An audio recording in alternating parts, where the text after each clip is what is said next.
Hola, buenas tardes, ¿qué tal? Mucho gusto en volver a verles. Tuvimos hace 2 días la clase virtual a través de Facebook Live y bueno, fue un gusto. Yo sé que fue una clase con mucho contenido, pero bueno, la idea es que podamos seguir ahondando y profundizando en las dudas que cada una y cada uno tenga. Hoy vamos a hablar sobre la primera parte de esta semana, que el título de esta semana es La sexualidad como construcción sociohistórico-cultural. ¿Sí? Vamos a dividir la clase en 3 partes, o en 2, todavía no estoy seguro, y la idea es que podamos ir viendo algunos conceptos. Yo lo podría hacer por escrito porque lo tengo, pero me parece que es como más, nos acercamos más si lo grabo. ¿Sí? Bueno, bien. Antes que nada, antes que empezar a hablar de la sexualidad masculina, como hablábamos el otro día directamente, les voy a comentar algunos conceptos que les voy a mandar el PDF de estos conceptos para que ustedes los puedan tener y los puedan leer. ¿Sí? Y vamos a empezar con el concepto del enfoque de género. ¿Sí? El enfoque de género es un proceso de evaluación de las consecuencias para mujeres y hombres de cualquier actividad planificada, inclusive las leyes, políticas o programas, en todos los sectores y a todos los niveles. Es una estrategia destinada a hacer que las preocupaciones y las experiencias de mujeres y hombres sean un elemento integrante de la elaboración, la aplicación y la supervisión, así como la evaluación de las políticas y los programas en todas las esferas políticas, económicas y sociales, a fin de que ambos se beneficien por igual y se impida que se perpetúe la desigualdad. El objetivo final es lograr la igualdad sustantiva entre los géneros.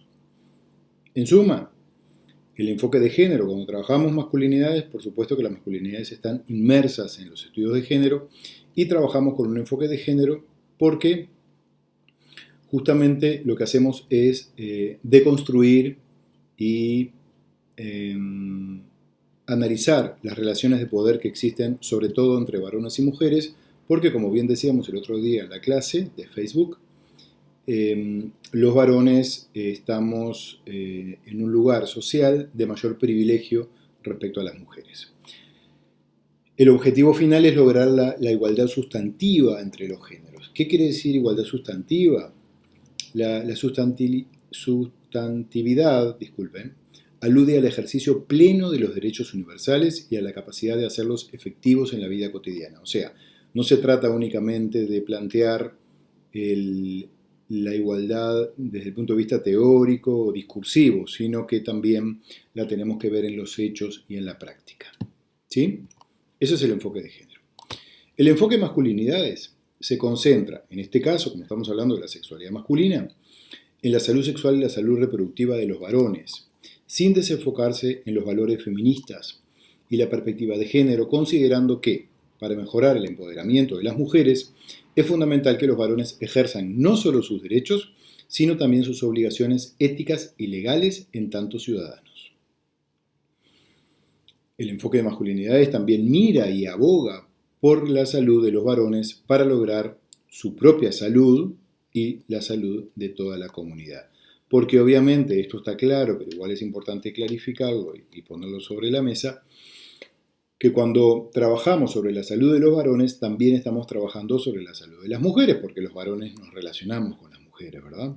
Así como de toda la comunidad en la cual vivimos. Por lo tanto, el enfoque de masculinidades implica trabajar en el marco de los estudios de género con valores feministas, haciendo foco en el trabajo con los varones. En este caso, en este curso específicamente, estamos haciendo foco en la sexualidad masculina. Por lo tanto, estamos dentro de los estudios de género, pero no estamos hablando tanto de las mujeres, sino que más bien de los varones. Igual indirectamente estamos hablando de las mujeres porque los varones nos relacionamos con ellas. La perspectiva de la diversidad significa que todos somos aceptados como personas humanas, con igual poder para participar en la vida social desde nuestras identidades y modos de vida diferentes. Lo diverso incluye la diversidad sexual, étnica, cultural, etc. Integrarlo implica un gran avance hacia la equidad, la convivencia democrática, la justicia social, pero a la vez implica deconstruir una serie de mitos, estigmas, creencias, prejuicios, preconceptos, estereotipos que sostienen las múltiples discriminaciones, así como reconocer y derribar las causas que legitiman y reproducen estos mecanismos en las instituciones en general y en lo sanitario en particular, ¿verdad? O sea que la perspectiva de la diversidad implica la diversidad no solamente sexual, no solamente el respeto por el colectivo, por ejemplo, LGBTIQ+, sino también por la, la diversidad étnica, cultural, las diversas clases sociales, etcétera, etcétera. Bien, por ahí son los tres enfoques en los cuales nosotros trabajamos. Enfoque de género, enfoque de masculinidades y enfoque de diversidad. Ahora vamos a ver qué son las masculinidades, que esto también es bien importante porque este curso sobre sexualidad masculina se basa se enmarca en los estudios de varones y masculinidades. Las masculinidades, el término hace referencia a múltiples maneras en que la virilidad se define socialmente a través del contexto histórico, cultural y las diferencias de poder entre diversas versiones de la masculinidad. Esto dice Connell, dijo en 1994, porque existen, por supuesto, diferentes formas de ser varón. Ya lo sabemos, pero es importante clarificarlo. No existe una sola forma de ser hombre, sino que existen varias. Y justamente las masculinidades implican las múltiples maneras de encarnar el sujeto viril, ¿sí? ¿Por qué decimos que depende del momento histórico y social y cultural? Porque, bueno, no es lo mismo ser hombre en 1920 que en el 2004 que en el 2019. Y no es lo mismo ser un hombre sexuado en esas épocas, así como tampoco es lo mismo ser un varón boliviano, montevideano, mexicano, y no es lo mismo vivir en Ciudad de México que vivir en la zona rural, en México profundo, o vivir en la frontera mexicana, y pongo el ejemplo de México, hay muchos compañeros y compañeras de México también. No es lo mismo vivir en la ciudad de Montevideo, que es la capital del país, a vivir en un pueblo de 300 habitantes, ¿verdad? La sexualidad va a ser distinta, la construcción de la sexualidad y la identidad masculina va a ser totalmente diferente, aunque estemos en el mismo momento histórico. Bien, por otro lado, la masculinidad implica un lugar en las relaciones de género, en las prácticas a través de las cuales los varones y las mujeres ocupan ese espacio en el género y en los efectos de dichas prácticas en la experiencia corporal, en la personalidad y en la cultura. Eso dice Connell también. Por lo tanto, nosotros los varones, como bien decíamos el otro día, ocupamos un lugar de superioridad a nivel social. No es que seamos superiores, sino es que nos creemos superiores y que como vivimos en una sociedad falocéntrica, donde el falo o lo masculino es lo uno y lo femenino es lo otro, ahí se nos genera como un ruido respecto a la igualdad de género. Nosotros ocupamos como varones un lugar en las relaciones de género superior a nivel social, a nivel del colectivo social imaginario. Bien, ahora sí, nos vamos a meter directamente en los conceptos que competen a este curso.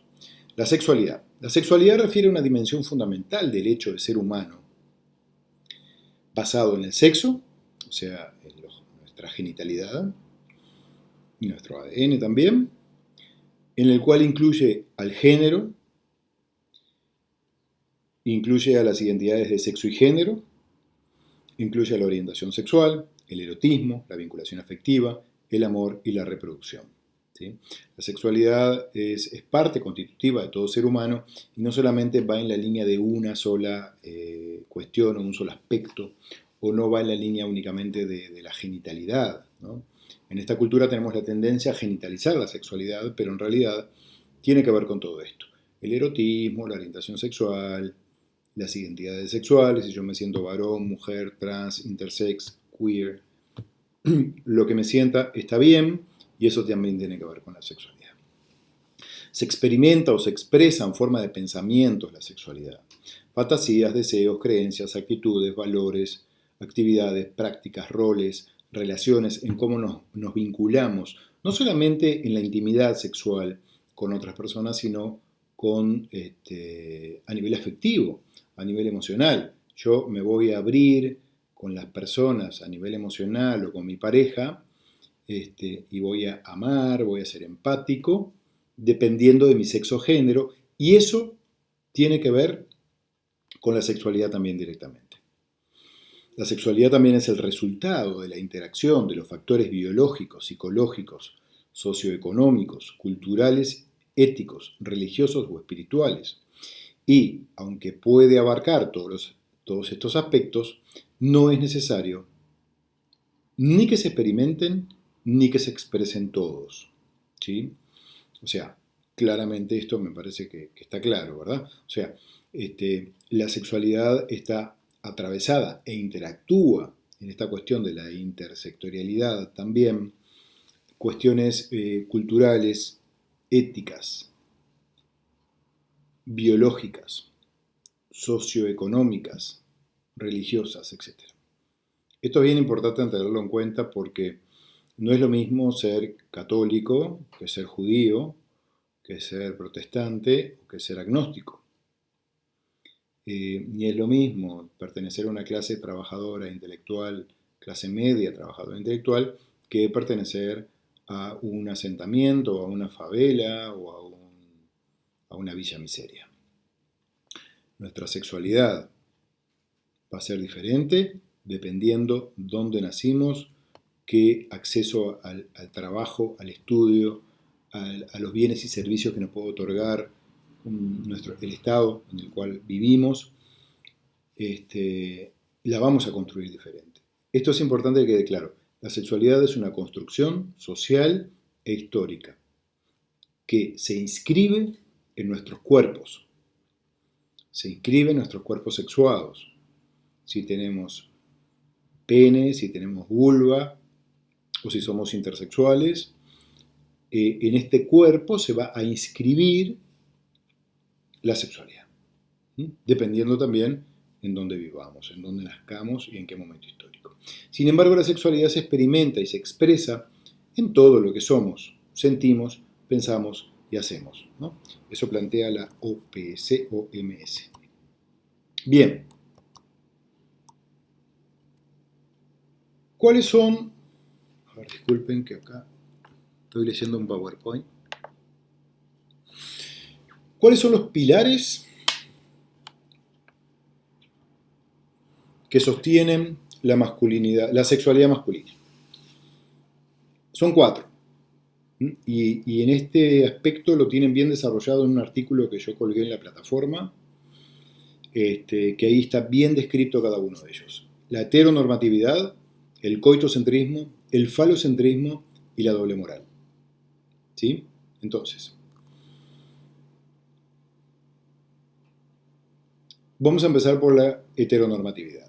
La heteronormatividad implica pensar con la lógica heterocéntrica, considerando que, o dando por sentado, que todos somos heterosexuales, por lo tanto, la heterosexualidad es lo normal y tiene que ser la norma. Normal entre comillas, ¿no?